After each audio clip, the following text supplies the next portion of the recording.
নমস্কার বন্ধুরা, welcome back to my channel Champa Rannaghar. আজ আমি আপনাদের সঙ্গে শেয়ার করব ফুলকপির একদম দুর্দান্ত স্বাদের ইউনিক রেসিপি। আর দেখুন, এখানে রেসিপিটি বানানোর জন্য একটা ফুলকপি নিয়ে নিয়েছি আর ফুলকপিগুলোকে ঠিক এই রকম করে সাইজ করে কেটে নিয়েছি।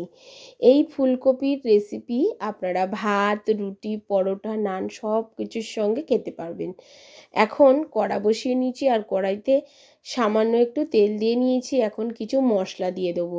দিয়ে দিচ্ছি আদা, 1 ইঞ্চি গোটা গরম মশলা, গোটা ধনিয়া, গোটা শুকনো লঙ্কা আর একটা ছোট ছোট করে কেটে রাখা টমেটো। সমস্ত মশলাগুলোকে তেলের মধ্যে দিয়ে একটু নাড়াচাড়া করে নিচ্ছি, তবে এখানে তেলের পরিমাণটা একদম সামান্যই দেবেন। দিয়ে দিচ্ছি 5-6টা কাজু আর কিছুটা কিশমিশ, 8-10টা মতো কিশমিশ দিয়ে দিয়েছি। দিয়ে দিচ্ছি 1 চামচ গোটা জিরে আর 1 চামচ কালো জিরে। সমস্ত মশলাগুলোকে এবারে কিছুক্ষণ একটু নাড়াচাড়া করে ভেজে নেব। যখন একটা সুন্দর গন্ধ বেরোবে ভাজার, তখন এর মধ্যে কিছুটা জল দিয়ে মশলাগুলোকে সেদ্ধ করে নেব। প্লিজ বন্ধুরা, প্রথম থেকে শেষ পর্যন্ত ভিডিওটি দেখবেন। ভিডিওটি কিন্তু বেশ ইন্টারেস্টিং আর একদম একটা নতুন রেসিপি। প্লিজ প্লিজ বন্ধুরা, আপনারা প্রথম থেকে শেষ পর্যন্ত না দেখলে কিন্তু একদমই বুঝতে পারবেন না যে কিভাবে কি পদ্ধতিতে আমি রেসিপিটি বানিয়েছি। মশলাগুলোকে ভেজে নিয়ে একটু জল দিয়ে এটাকে একটু সেদ্ধ করে নেব। এইরকমভাবে যদি আপনারা যে কোনো রান্নাই করেন, তাতে দেখবেন খুব সুন্দর একটা টেস্ট আসে। এখন দেখুন, জলটা একদমই টেনে নিয়েছে আর মশলাগুলো সেদ্ধ হয়ে গেছে। মশলাগুলোকে আলাদা জায়গায় তুলে রেখেছি। এখন ওই কড়াটা আবারও বসিয়ে দিয়ে কিছুটা তেল দিয়ে দিয়েছি। তার মধ্যে প্রথমে আমি ফুলকপিগুলোকে ভেজে নেব। ফুলকপিগুলোকে একটু হালকা লালচে করে ভেজে নেব। সমস্ত ফুলকপিগুলোকে দিয়ে দিয়েছি। আপনারা কিন্তু ফুলকপির পরিমাণটা বাড়ানোর কমানোর সঙ্গে সঙ্গে মশলার পরিমাণগুলো কিন্তু একটু বাড়িয়ে কমিয়ে নেবেন। এখন দেখুন, ফুলকপিগুলোকে ঠিক এরকম ভাজতে দিয়ে যে মশলাটাকে আমি ভেজে নিয়েছিলাম, সেদ্ধ করে নিয়েছিলাম, সেটাকে আমি একদম মিক্সির জারে দিয়ে একটা মিহি পেস্ট তৈরি করে নেবো অল্প একটু জল দিয়ে। খুব বেশি জল এখানে ব্যবহার করব না, তবে পেস্টটা একদম মিহি পেস্ট তৈরি করতে হবে। এখন যে মশলাটার এত সুন্দর একটা গন্ধ বেরোচ্ছে বন্ধুরা, আপনারা যদি থাকতেন তো বুঝতে পারতেন যে কি সুন্দর একটা সেন্ট বেরোচ্ছে। এখন মশলাটাকে বেটে নেব। আর এদিকে দেখুন, ফুলকপিগুলো হালকা লালচে করে ভাজা হয়ে গেছে। এখন এর মধ্যেই আমি দিয়ে দেবো আলু। এখানে একটা বড় সাইজের আলুকে নিয়ে আমি ঠিক এইরকম আলুর দমের মতো একটু ছোট ছোট গোট গোট করে চৌকো চৌকো করে কেটে নিয়েছি। এখন আলুর সঙ্গে আর ফুলকপিগুলোকে আবারও একটু ভেজে নেবো। তার জন্য একটু পরিমাণ মতো লবণ আর একটু হলুদ দিয়ে দেবো, দিয়ে ভাজবো। এতে ফুলকপি আলুর মধ্যে খুব ভালোভাবে লবণ হলুদটা ঢুকে যাবে আর খেতেও ভীষণ টেস্টি হয় এরকমভাবে ভেজে রান্না করলে। এখন কিন্তু বেশ ঠান্ডা পড়ে গেছে বন্ধুরা, আর এই ঠান্ডার সময় এখন বাজারে কিন্তু ফুলকপির পুরো ছড়াছড়ি। আর এই সময় একবার একই রকমভাবে ফুলকপি রান্না করে না খেয়ে এইভাবে একটু রান্না করে খেয়ে দেখবেন বন্ধুরা, খেতে কিন্তু ভীষণই টেস্টি লাগে। এখন হলুদ লবণ দিয়ে ফুলকপি আলুটাকে আবার একটু ভেজে নিচ্ছি।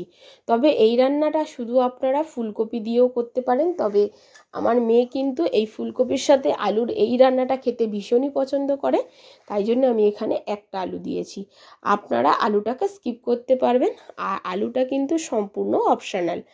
খুব ভালো করে এরকমভাবে নাড়াচাড়া করে আলু আর ফুলকপিটাকে লালচে করে ভাজা হয়ে গেছে। এখন এগুলোকে তুলে নেব অন্য পাত্রে। ফুলকপি আলুটাকে তুলে নেওয়ার পরে চলে যাব পরবর্তী স্টেপে।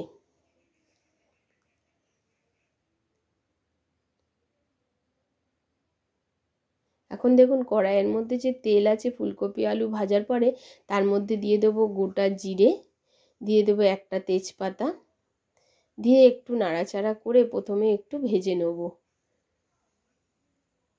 ফোড়নটা একটু ভেজে নেওয়ার পরে এর মধ্যে বেটে রাখা মশলাটা দিয়ে দেবো।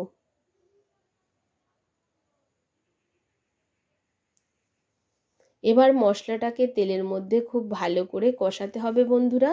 যতক্ষণ না তেল ছাড়ে ততক্ষণ পর্যন্ত মশলাটাকে একটু কষিয়ে নিতে হবে। আর এই কাজটা কিন্তু লো টু মিডিয়াম ফ্লেমে করবেন, কারণ যদি হাই ফ্লেমে দেন এর মধ্যে কাজু বাদাম আছে, তাহলে কিন্তু মশলাটা লেগে বা পুড়ে যাওয়ার সম্ভাবনা থাকবে। মাথায় রাখবেন লো টু মিডিয়ামে খুব ভালো করে মশলাটাকে এইরকমভাবে একটু কষিয়ে নিতে হবে। তারপরে এর মধ্যে দিয়ে দেবো 1/2 চামচ কাশ্মীরি লঙ্কার গুঁড়ো আর পরিমাণ মতো হলুদ গুঁড়ো। খুব ভালো করে এটাকে একটু নাড়াচাড়া করে হলুদ আর কাশ্মীরি লঙ্কার গুঁড়োটাকে মিশিয়ে দিয়েছি। ঠিক যখন এই পর্যায়ে চলে আসবে তখন এর মধ্যে দিয়ে দেবো পরিমাণ মতো লবণ,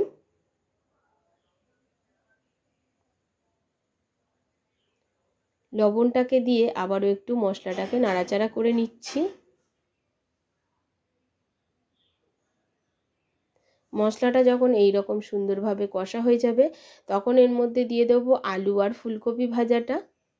আলু আর ফুলকপিটাকে দিয়ে খুব ভালো করে কষাতে থাকবো, যতক্ষণ না তেল ছাড়ে ততক্ষণ পর্যন্ত আলু আর ফুলকপিটাকে মশলার সঙ্গে কষাতে হবে।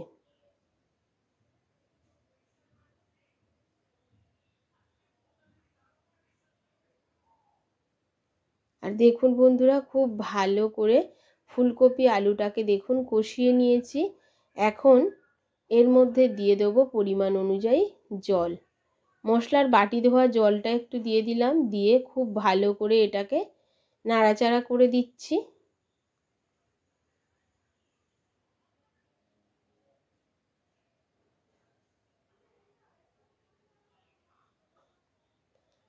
দেওয়ার পরে আরও একটু জল দিয়ে এটাকে ঢাকা চাপা দেবো, কারণ জলটা লাগবে, আলু আর ফুলকপিটা সুসিদ্ধ হবে, তার জন্য আরও একটু জল দিলাম।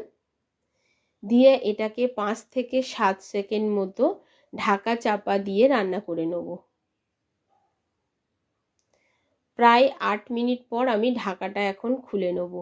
আর তরকারিটা দেখুন কত সুন্দর একটা কালার এসছে, আর ফুলকপি আলু কিন্তু একেবারে সুসিদ্ধ হয়ে গেছে। ভেঙে আমি আপনাদেরকে দেখিয়ে দেবো যে কত সুন্দর সিদ্ধ হয়েছে। এইভাবে কি কখনো আপনারা ফুলকপিটা রান্না করে খেয়ে দেখেছেন? এতে কালো জিরে যে দেয়া হয়েছে এর কিন্তু একটা সুন্দর একটা স্বাদ গন্ধ আছে, তার জন্য এখানে কালো জিরেটা অ্যাড করেছি। আর এখন দেখুন পুরো ঝোলটা একেবারে গা মাখো মাখো হয়ে গেছে। এখন আমাদের তরকারি একেবারে রেডি হয়ে গেছে, ফুলকপিও বেশ সেদ্ধ হয়ে গেছে। এখন উপর দিয়ে দিয়ে দেবো কিছুটা চিনি, যেহেতু নিরামিষ মিষ্টি মিষ্টি হলে খেতে ভালো লাগবে। আর দিয়ে দেবো কিছুটা ধনেপাতা কুচি ছড়িয়ে। আপনাদের কাছে ধনেপাতা কুচি না থাকলে দেবেন না, তবে দিলে কিন্তু ভীষণই টেস্টি লাগে। গরম ভাতে খান বা রুটি লুচি পরোটা সব কিছুর সঙ্গে একদম পারফেক্ট একটা নতুন স্বাদের ফুলকপির তরকারি। স্বাদটা কিন্তু অনেকটাই বদলে যাবে মশলাগুলো দিয়ে দেওয়ার পরে। আর দেখুন কত সুন্দর কালার হয়েছে। এখন একটা পাত্রে তুলে নিয়ে আপনাদেরকে দেখিয়ে দেবো যে কতটা সুন্দর হয়েছে বন্ধুরা এই ফুলকপির তরকারিটি। আশা করি আমার আজকের এই রেসিপি আপনাদের ভালো লেগেছে। যদি ভালো লাগে অবশ্যই একটা লাইক করবেন, শেয়ার করবেন আর কমেন্ট করে জানাতে ভুলবেন না আপনি কোথা থেকে আমার ভিডিওটি দেখছেন। নমস্কার বন্ধুরা, সুস্থ থাকবেন আর ভালো থাকবেন।